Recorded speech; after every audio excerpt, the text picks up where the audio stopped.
Hi, my name is Lauren Pascucci. I'm a pediatric speech pathologist in an elementary school where I've been working for 16 years, but over the past 2.5 years, I've been incorporating mindfulness and yoga into my daily sessions. And it's been amazing. Every session, regardless of how far behind I am in my schedule in the day, we always start with all of my students taking some deep breaths.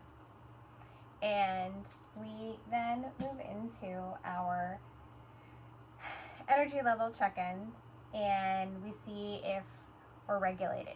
Do we need to do something to upregulate to give ourselves energy, or downregulate so that we are focused and ready to learn? So that way we're all bringing our best selves into our session.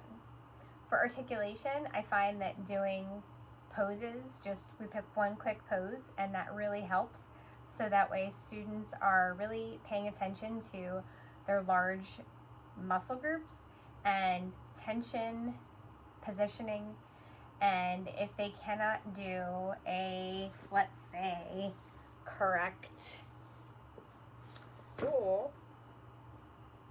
warrior two,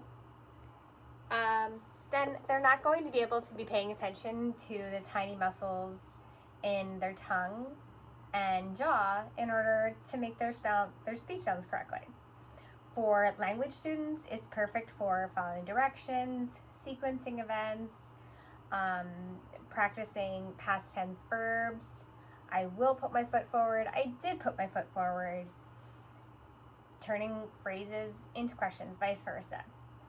It's also great for social communication. I have my students pick a theme, then they'll pick which poses they think go with their theme. They'll then create a sequence and then use it with their homeroom and guide their homeroom in a really short but meaningful short yoga practice that they themselves created. I love doing this. It's so easy to incorporate. I don't need to add anything extra into what I'm already doing. I just build it into it so it's already there and it makes sense.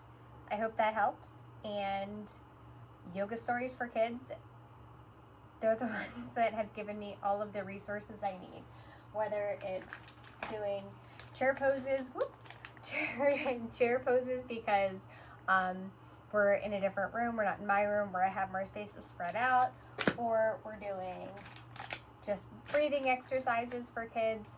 That works too. Sometimes we'll just pick 1 or 2 cards and we'll do those instead of our breathing ball. I also love all of their themed card decks because I can print them out and we can do, right now we've been doing winter poses. We've read Jenny's Winter Walk.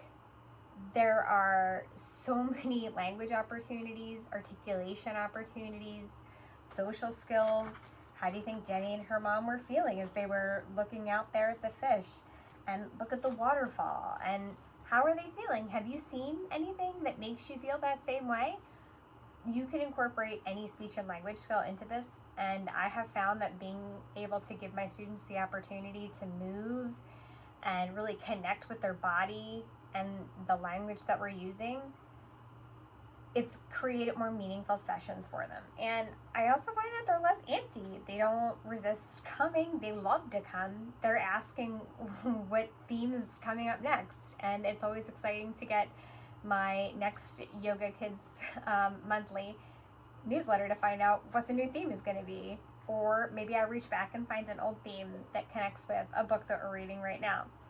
So all of these resources from Yoga Stories for Kids they're all amazing, and I can't thank them enough for creating them in such a thoughtful, accessible way. So I hope that helped, and see you soon.